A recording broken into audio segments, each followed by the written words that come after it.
ونستغفره ونعوذ بالله من شرور أنفسنا ومن سيئات أعمالنا من يهده الله فلا مضل له ومن يضلل فلا هادي له أشهد أن لا إله إلا الله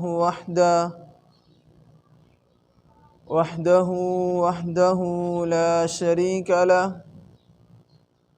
وأشهد أن محمدا عبده ورسوله يا أيها الذين آمنوا اتقوا الله حق تقاته ولا تموتن إلا وأنتم مسلمون يا أيها الناس اتقوا ربكم الذي خلقكم من نفس واحدة وخلق منها زوجها وبث منهما رجالا كثيرا ونساء واتقوا الله الذي تساءلون به والأرحام إن الله كان عليكم رقيبا يا أيها الذين آمنوا اتقوا الله وقولوا قولا سديدا يصلح لكم أعمالكم ويغفر لكم ذنوبكم ومن يطع الله ورسوله فقد فاز فوزا عظيما اللهم صل على محمد وعلى آل محمد كما صليت على إبراهيم وعلى آل إبراهيم إنك حميد مجيد اللهم بارك على محمد وعلى آل محمد كما باركت على إبراهيم وعلى آل إبراهيم إنك حميد مجيد أما بعد فإن خير الحديث كتاب الله وخير الهدي هدي محمد صلى الله عليه وسلم وشر الأمور محدثاتها وكل محدثة بدعة وكل بدعة ضلالة وكل ضلالة في النار قال الله تبارك وتعالى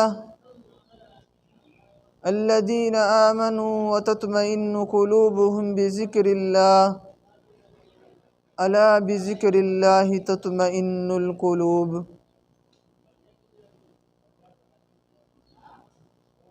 لائق تکریم سامعین مکرم، اللہ ذوالجلال ہم سب کے خالق، مالک اور رازق ہیں۔ وہی قادر مطلق ہے۔ اس ہستی نے ہماری رشد و ہدایت کے لیے نوشتہ ہدایت قرآن کریم کو دستور اور آئین بنا کے نازل فرمایا، اور پھر دستور اور آئین کی ایک ایک شق کو پہچاننے کے لیے اللہ تعالیٰ نے اس دنیا میں 1,24,000 پیغمبروں کو مبعوث کیا، جن میں سے 315 رسول تھے، باقی انبیاء علیہم السلام۔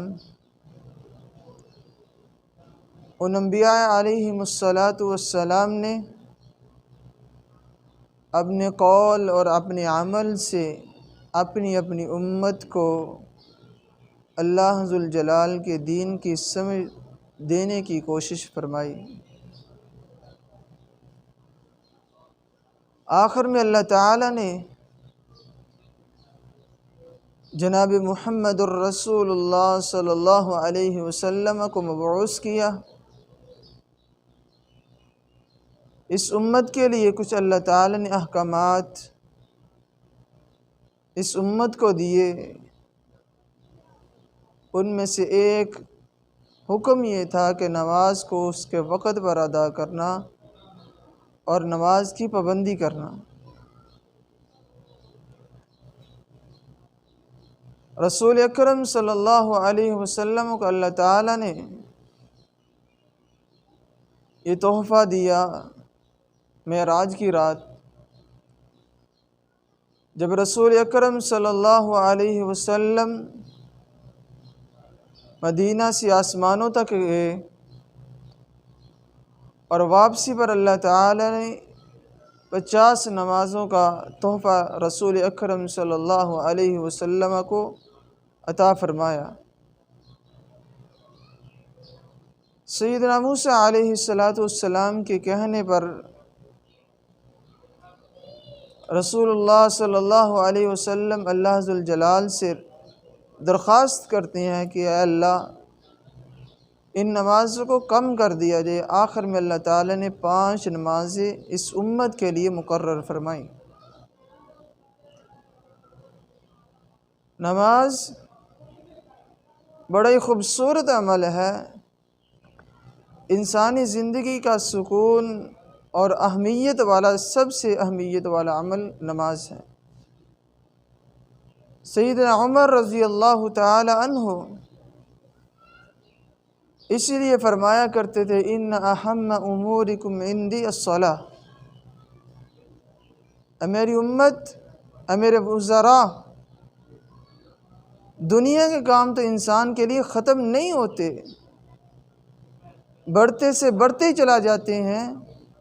ساری زندگی انسان دنیا کے کاموں کے اندر گزار دے، آخری سانس تک انسان کی خواہشیں اور اس کی ہوس مکمل نہیں ہوتی، لیکن میرے وزراء سب سے اہمیت والا اور ضروری کام تم پر جو سونپنے جا رہا ہوں وہ نماز کو ادا کرنا ہے۔ فمن حفظها وحافظ علیہا فقد حفظ دینہ، جس انسان نے نماز کی حفاظت فرمائی، نماز کو اس کے وقت پر ادا کیا اور نماز کو اہمیت والا عمل سمجھتے ہوئے اس کو پابندی کے ساتھ کرتا رہا، فقد حفظ دینہ، گویا کہ اللہ تعالیٰ فرماتے ہیں اس نے دین کی حفاظت فرمائی۔ ومن حافظ علیہا کانت لہ نورا وبرہانا ونجاتا، قیامت کے دن کوئی انسان کسی کے کام نہیں آنے والا، کوئی انسان، کوئی نفس دوسرے نفس کے لیے تیاری نہیں ہوگا۔ اس وقت انسان کو ایک ایک عمل کی ضرورت پیش آئے گی، تو فرمایا اس وقت نماز انسان کے لیے نور بھی ہوگی، برہان بھی ہوگی، دلیل بھی ہوگی۔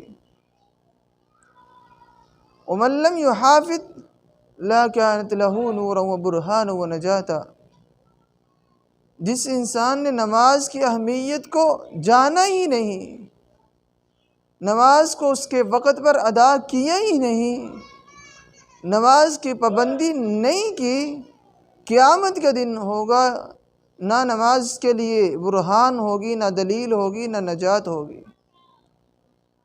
بلکہ رسول اکرم صلی اللہ علیہ وسلم نے فرمایا اللہ تعالیٰ قیامت کے دن سب سے پہلے انسانوں سے سوال کریں گے تو نماز کا سوال کریں گے،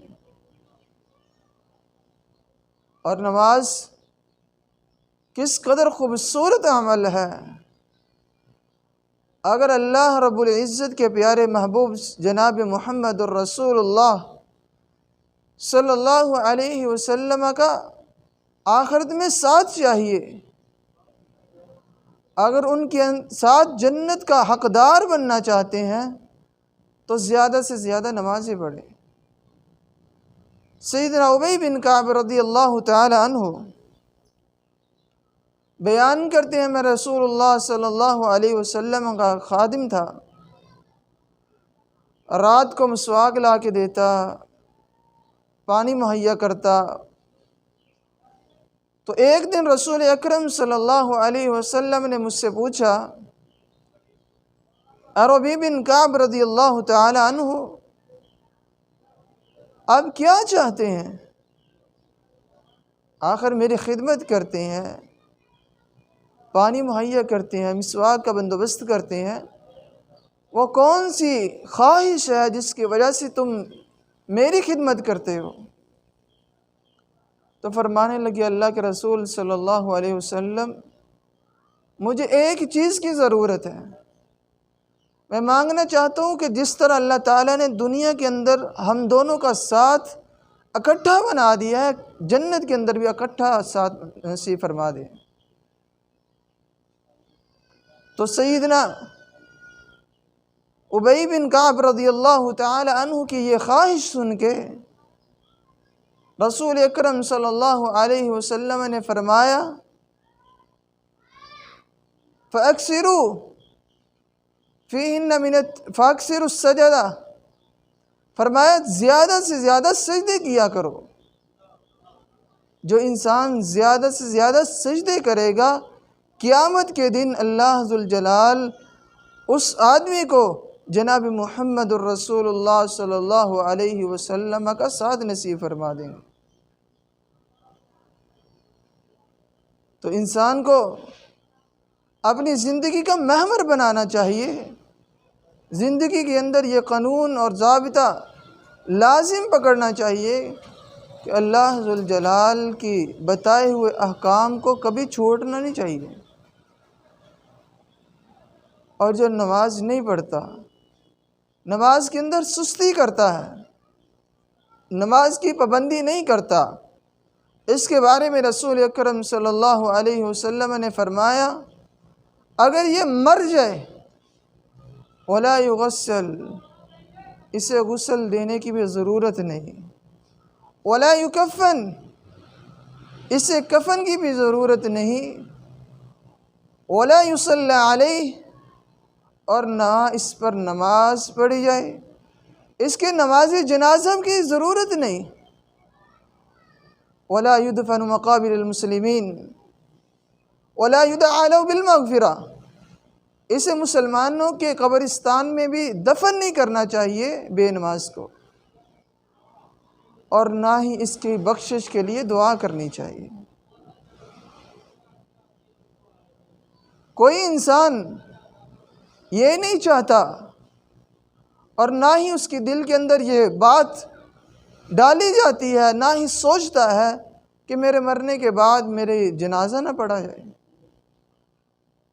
آخری فریضہ یہ ہے اس امت کے لیے، جو انسان مسلمان ہے اس کے وارثوں کو چاہیے کہ اس کی نماز جنازہ پڑھائیں، بندوبست کریں۔ لیکن جو بے نماز ہے، نماز پڑھتا نہیں ہے، بین العبد و بین الکفر ترک الصلاۃ، انسان اور کافر بندے کے درمیان فرق کرنے والی چیز نماز ہے۔ جو نماز کا ادائیگی نہیں کرتا، نماز کی پابندی نہیں کرتا، اس کو غسل کی ضرورت نہیں، نماز جنازہ کی ضرورت نہیں، اس کو غسل کی ضرورت نہیں، اسے مسلمانوں کے قبرستان کے اندر دفن کرنا چاہیے، اور نہ ہی اس کے لیے دعائے مغفرت کرنی چاہیے۔ سیدنا عبداللہ بن ام مکتوم رضی اللہ تعالی عنہ رسول اکرم صلی اللہ علیہ وسلم کے پاس 6 عذر لے کے آئے، فرمانے لگے، اللہ کے رسول صلی اللہ علیہ وسلم، انی رجل ضریع البصر، اللہ کے رسول صلی اللہ علیہ وآلہ وسلم، میں نبینا آدمی ہوں۔ بڑے مشہور صحابی ہیں، فرماتے ہیں میں نبینا ہوں، اللہ کے رسول صلی اللہ علیہ وسلم نماز گھر میں ادا کر لوں؟ قال هل تسمع النداء، کیا آواز اذان کی پہنچتی ہے؟ قال نعم، جی ہاں اللہ کے رسول صلی اللہ علیہ وسلم، اذان تو آواز پہنچتی ہے۔ قال حی هل الی المسجد فصلی، پھر مسجد میں آؤ اور نماز ادا کرو۔ پھر آ جاتے ہیں رسول اللہ صلی اللہ علیہ وسلم، شاسی الدار، نبینا تو ہوں لیکن گھر بھی بہت دور ہے، کہ نماز گھر کے اندر پڑھ لوں۔ قال هل تسمع حی علی الصلاۃ و حی علی الفلاح، کہ اذان کی آواز پہنچتی ہے؟ قال نعم، جی ہاں اللہ کے رسول صلی اللہ علیہ وسلم، آواز تو آتی ہے اذان کی۔ قال حی هل الی المسجد، پھر مسجد میں آؤ اور نماز ادا کرو۔ تیسرا عذر لے کے پھر حاضر ہو جاتے ہیں اللہ کے رسول صلی اللہ علیہ وسلم، ولیس لی قائد یلابمنی الی المسجد، اللہ کے رسول صلی اللہ علیہ وسلم، نبینا تو ہوں، گھر بھی بہت دور ہے لیکن لانے والا بھی کوئی نہیں ہے، اکیلا آنا جانا ہوتا ہے، کیا نماز گھر میں پڑھ لوں؟ قال لا هل تسمع النداء، کیا اذان کی آواز پہنچتی ہے؟ قال نعم، جھوٹ تو آپ نے سکھایا نہیں، جی ہاں پہنچتی ہے۔ قال حی هل الی المسجد، مسجد میں آؤ اور نماز ادا کرو۔ چوتھا عذر پھر حاضر ہوتے ہیں لے کے، یا رسول اللہ صلی اللہ علیہ وسلم، ان بینی بیتی و مسجدی نخلا و شجرا، اللہ کے رسول صلی اللہ علیہ وسلم، مدینہ کے اندر بہت درخت ہیں، جھاڑیاں بھی ہیں۔ اللہ کے رسول صلی اللہ علیہ وسلم، کہ اب نماز گھر میں ادا کر لوں؟ قال لا هل تسمع النداء، قال نعم، جی ہاں آواز تو اذان کی پہنچتی ہے۔ قال حی هل الی المسجد، پھر مسجد میں آؤ اور نماز ادا کرو۔ پانچواں عذر لے کے آتے ہیں اللہ کے رسول صلی اللہ علیہ وآلہ وسلم، میرے گھر اور مسجد کے درمیان بہت درندے ہیں، جانور ہیں، نظر بھی نہیں آتا، لانے والا بھی کوئی نہیں، گھر بھی بہت دور ہے، اور درخت بھی ہیں، کیا نماز گھر میں پڑھ لوں؟ قال لا حی هل الی المسجد، مسجد میں آؤ اور نماز ادا کرو۔ چھٹا عذر لے کے آئے اللہ کے رسول صلی اللہ علیہ وسلم، بوڑھا ہو گیا ہوں، ودبر سنی وعدم سنی، اب تو ٹانگیں بھی جواب دے گی ہیں، چلا نہیں جاتا، بوڑھا ہو گیا ہوں، کیا نماز گھر میں پڑھ لوں؟ قال لا هل تسمع النداء، کیا آواز نماز اذان کی پہنچتی ہے؟ قال نعم، جی ہاں اللہ کے رسول صلی اللہ علیہ وسلم، آواز تو آتی ہے اذان کی۔ قال حی هل الی المسجد، مسجد میں آؤ اور نماز ادا کرو۔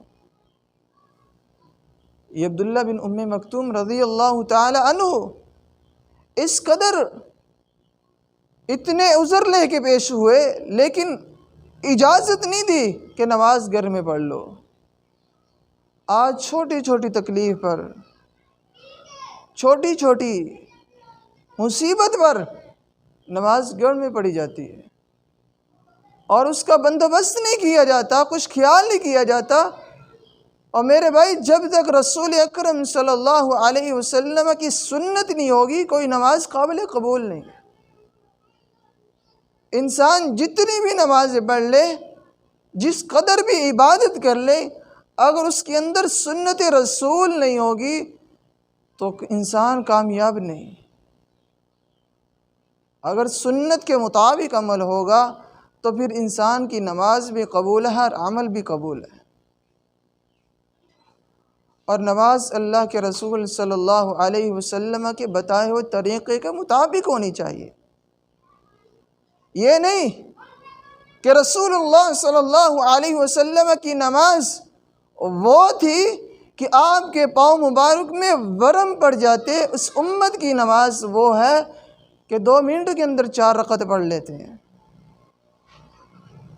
نماز وہ ہوگی قبول جو رسول اللہ صلی اللہ علیہ وسلم نے اپنی زندگی میں پڑھی۔ صلو کما رأیتمونی اصلی، فرمایا نماز اس طریقے سے پڑھو جس طریقے سے تم نے مجھے پڑھتے ہوئے دیکھا ہے۔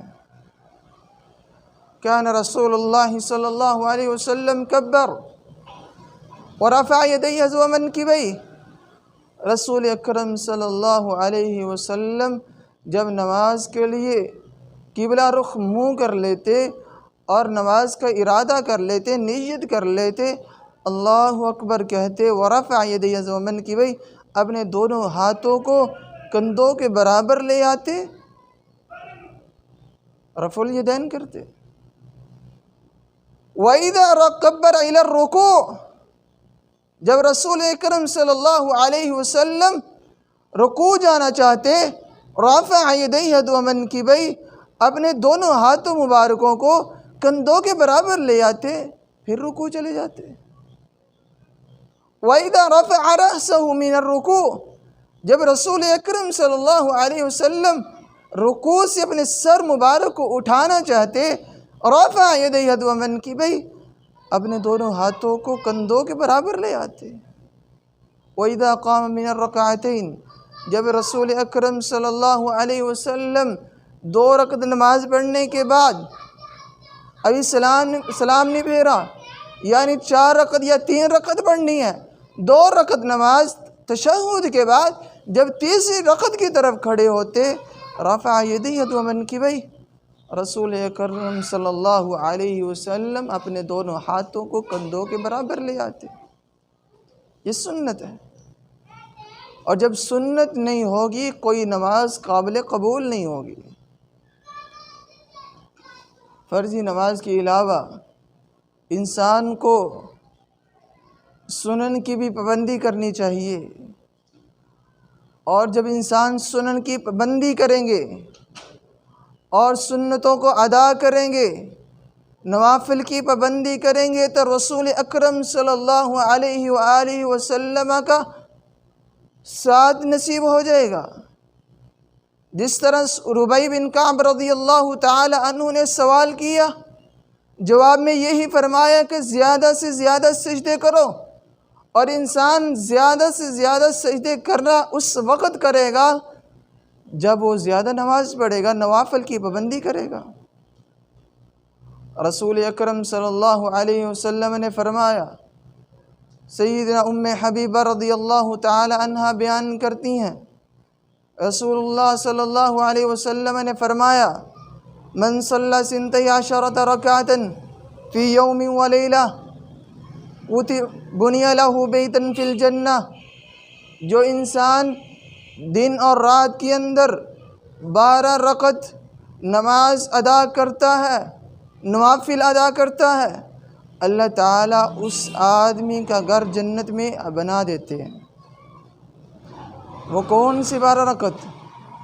رسول اکرم صلی اللہ علیہ وسلم نے فرمایا، 4 قبل الظہر ورکعتین بعدہا، 4 رکعت نماز نوافل ظہر کی نماز سے قبل، ورکعتین بعدہا، اور 2 رکعت نماز ظہر کی نماز کے بعد، 6 رکعت نماز ادا کر رہی ہیں۔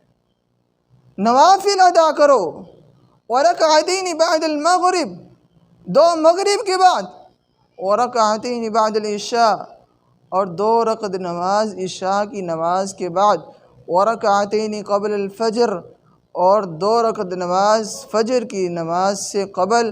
یہ 12 رکعت جو انسان پابندی کے ساتھ پڑھے گا، بنی لہ بیت فی الجنہ، اللہ تعالیٰ اس آدمی کا گھر جنت میں تیار کر دیتے ہیں۔ اور رسول اکرم صلی اللہ علیہ وسلم نے کیا ہی خوبصورت بات کی، فرمایا، من صلی الفجر، جو انسان فجر کی نماز پڑھتا ہے، ثم قعد یذکر اللہ، پھر بیٹھا رہتا ہے، اللہ تعالیٰ کا ذکر کرتا ہے، حتی تطلع الشمس، حتیٰ کہ سورج طلوع ہو جاتا ہے، ورکعتین، اور پھر 2 رکعت نماز ادا کرتا ہے، کانت لہ کاجر حجۃ وعمرہ، اللہ تعالیٰ اس آدمی کو حج اور عمرے کا مکمل ثواب عطا کر دیتے ہیں۔ عمل چھوٹا سا ہو لیکن پابندی کے ساتھ ہو، اس عمل کا فائدہ بھی زیادہ ہے۔ اس لیے رسول اکرم صلی اللہ علیہ وسلم فرمایا کرتے تھے، ان احب اللہ امورکم ادوم، اللہ رب العزت اس عمل کو بہت ہی خوبصورت قرار دیا ہے، اس عمل کو بہت ہی پسند کرتے ہیں جو عمل 1 مہینے کے لیے نہیں، 2 مہینوں کے لیے یا سال کے لیے نہیں، بلکہ جو عمل ہمیشگی کے لیے کیا جاتا ہے، ہمیشہ کے لیے کیا جاتا ہے، اس عمل کو بہت پسند کرتے تھے۔ یہ نہیں کہ نماز رمضان کے اندر فرض ہے، باقی 11 مہینوں میں نماز نہیں پڑھنی، مسجد میں صرف رمضان میں جانا ہے، باقی 11 مہینوں میں مسجد میں نہیں جانا۔ اس طرح کا عمل نہیں۔ عمل وہ قبول ہوگا جو پابندی کے ساتھ کیا جائے، جو رسول اکرم صلی اللہ علیہ وسلم نے ساری زندگی میں کیا۔ رسول اکرم صلی اللہ علیہ وسلم کے بارے میں سیدنا عائشہ رضی اللہ تعالیٰ عنہ فرماتی ہیں کہ رسول اللہ صلی اللہ علیہ وسلم نے کبھی تہجد نہیں چھوڑی تھی۔ اس امتی کا فرض بنتا ہے، حق بنتا ہے کہ رسول اکرم صلی اللہ علیہ وسلم کی اگر محبت چاہیے اور اگر ان سے محبت کرتا ہے، اگر محبت دکھانا چاہتا ہے تو نماز تہجد ادا کرے۔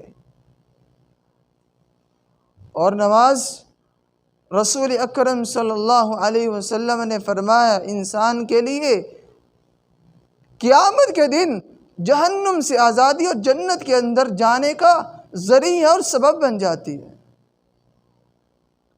رسول اکرم صلی اللہ علیہ وسلم کے صحابی سیدنا عبداللہ بن عباس رضی اللہ تعالی عنہ بیان کرتے ہیں، رسول اکرم صلی اللہ علیہ وسلم نے ایک دن کہا، فرمایا میرے صحابہ تہجد کی نماز ادا کیا کرو۔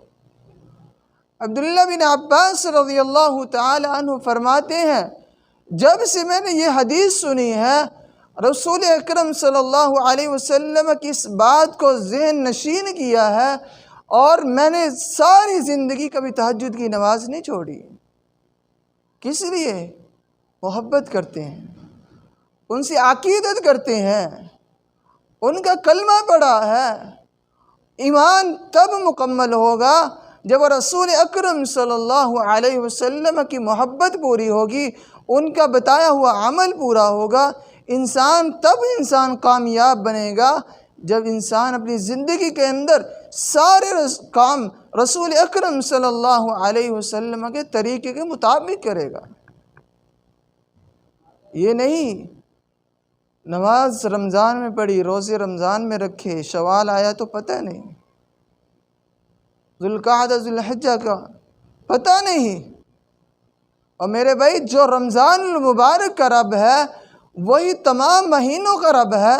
جس اللہ رب العزت کی عبادت تم رمضان میں کرتے ہو، اس کی عبادت کبھی شوال، ذوالقعدہ اور ذوالحجہ اور باقی مہینوں کے اندر کر کے بھی دیکھو۔ اور نماز رسول اکرم صلی اللہ علیہ وسلم کا بہترین فریضہ ہے جو اس امت کے لیے تحفہ ہے، اور تو انسان تحفے کی قدر نہیں کرتا، وہ انسان نہیں۔ اس امت کے لیے رسول اکرم صلی اللہ علیہ وسلم نے کیا کیا؟ طائف کے اندر پتھر کھائے، کس وجہ سے؟ صرف اس امت کو سنوارنے کے لیے، تاکہ میری امت زیادہ سے زیادہ جنت میں چلی جائے۔ اور رسول اکرم صلی اللہ علیہ وسلم نے اتنی جنگیں لڑیں، اس قدر صحابہ کرام رضی اللہ عنہم شہید ہوئے، کس لیے؟ اس دین کو باقی رکھنے کے لیے، اور کوئی مقصد نہیں تھا۔ ان کا مقصد یہ نہیں تھا کہ اس جنگ کے ذریعے مال حاصل ہو جائے، بلکہ ان کا مقصد یہ تھا کہ اس جنگ کے ذریعے کفار کو مٹا دیا جائے، صفحہ ہستی سے مٹا دیا جائے، اور اس دین کو اس دنیا کے اندر نازل کیا جائے اور اس کو قائم کیا جائے، اس عرض پر، اس زمین پر رسول اکرم صلی اللہ علیہ وسلم کا خالص دین ساری دنیا کے اندر پھیل جائے۔ کیا مقصد تھا؟ مکے کو چھوڑا، خوبصورت شہر تھا، اور بیت اللہ جیسی پاک جگہ کو چھوڑا، گھر بار چھوڑا، بیوی بچوں کو ترک کیا، کس وجہ سے؟ صرف اس دین کی خاطر۔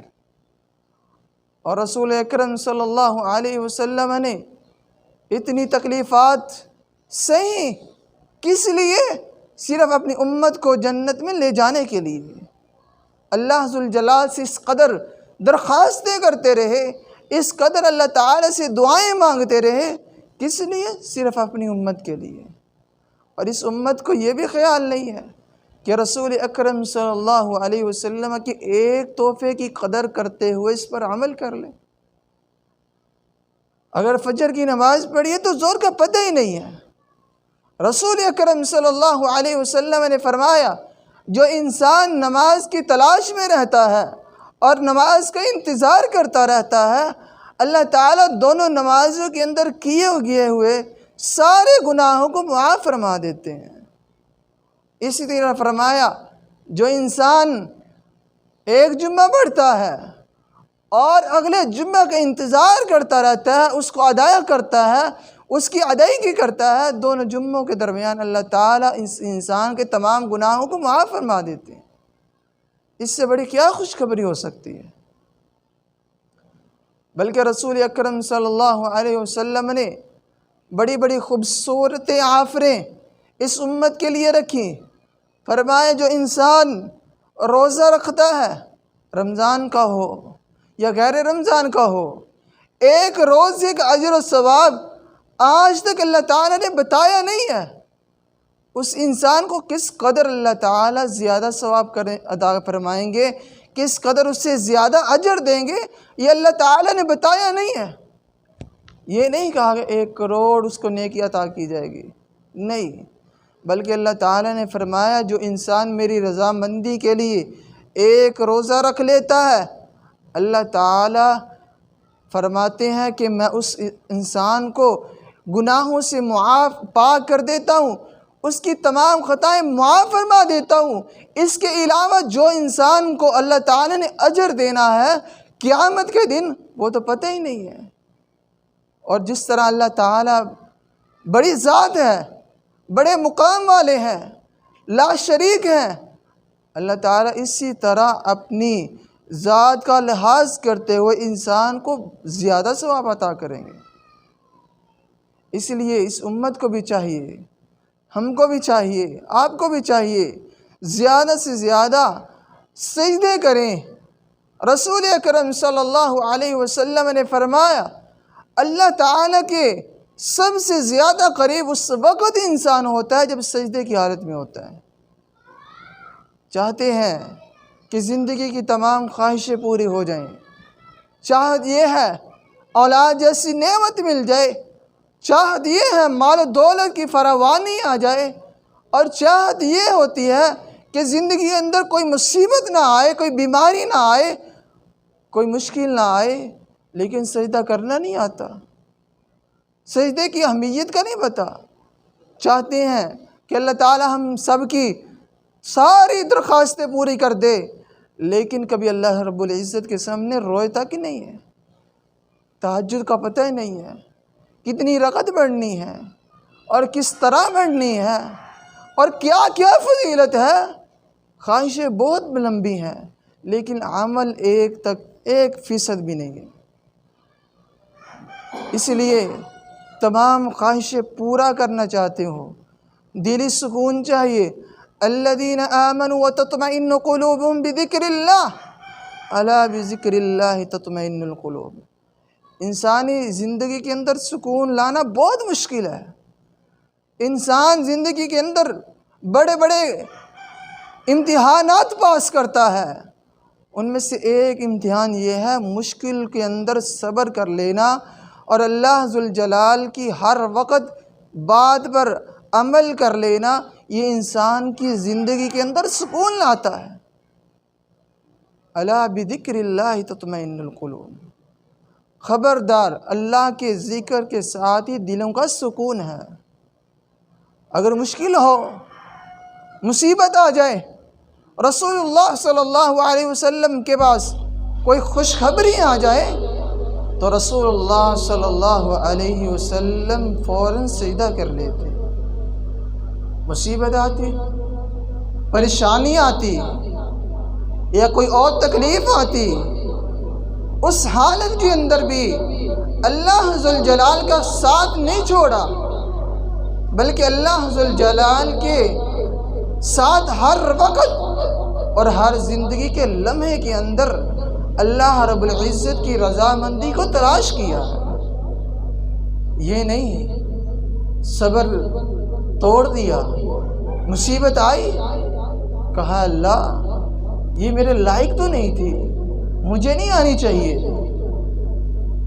انسان تلک الایام نداولها بین الناس، اللہ ان دنوں کو پھیر کر لاتے ہیں، وہی انسان ہوتا ہے، وہی زندگی ہوتی ہے، وہی اولاد ہوتی ہے، وہی گھر بار ہوتا ہے، وہی دنیا ہوتی ہے، وہی سوسائٹی ہوتی ہے۔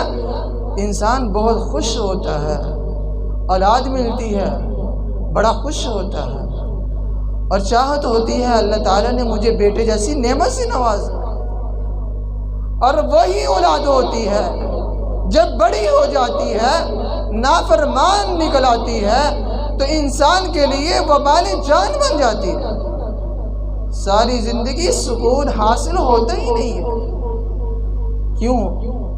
یہی مال ہے، جب مال کی فراوانی آتی ہے انسان بہت خوش ہوتا ہے، اللہ نے اولاد دی تو اس کے ساتھ مال بھی عطا کر دیا۔ جب مال وبال جان بن جاتا ہے، انسان کی اولاد آپس کے اندر جھگڑنا شروع ہو جاتی ہے، فتنے کے اندر انسان مبتلا ہو جاتا ہے، پھر یہی مال، یہی اولاد انسان کے لیے وبال جان بن جاتی ہے۔ فرمایا اگر انسان تکلیف کے اندر ہو، تندرستی کے اندر ہو، بیماری کے اندر ہو، خوشحالی کے اندر ہو، یا پریشانی کی حالت بھی اندر ہو، ہر وقت اللہ رب العزت کا ساتھ نہیں چھوڑنا چاہیے۔ اللہ تعالیٰ فرماتے ہیں پریشانیاں آتی ہیں، انسان کو مصیبت ملتی ہے، خوشی انسان کی زندگی کے اندر آتی رہتی ہے، لیکن انسان کو اللہ ذوالجلال کا کبھی ساتھ نہیں چھوڑنا چاہیے۔ کس وجہ سے؟ اللہ تعالیٰ اپنے بندوں کو آزماتے ہیں، اپنے بندوں کو تکلیف کے ذریعے آزماتے ہیں اور خوشحالی کے ذریعے آزماتے ہیں، مال و دولت کی فراوانی دے کر آزماتے ہیں، کسی سے مال چھین کر پھر بھی آزما لیتے ہیں۔ اللہ ذوالجلال کو کوئی پوچھنے والا نہیں، وہ خالق ہے۔ انسان ساری زندگی عبادت اور ریاضت کے اندر گزار دے، اللہ کی ساری زندگی عبادت کرتا رہے، اللہ کی ایک دی ہوئی نعمت کا حق نہیں ادا کر سکتا۔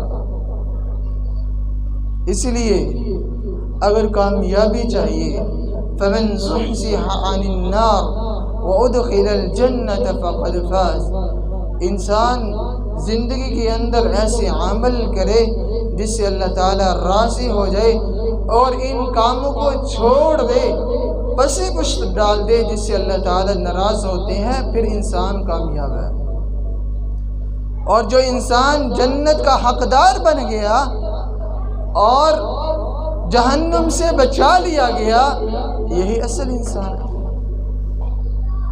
اللہ تعالیٰ مجھے بھی اور آپ کو بھی ان باتوں پر عمل کرنے کی توفیق عطا فرمائے، اور اللہ تعالیٰ مجھے بھی اور آپ کو بھی زیادہ سے زیادہ نماز اور روزے کی پابندی کرنے کی توفیق عطا فرمائے۔ اللہ تعالیٰ ہمیں زندہ رکھے، ایمان پر خاتمہ بالایمان فرمائے۔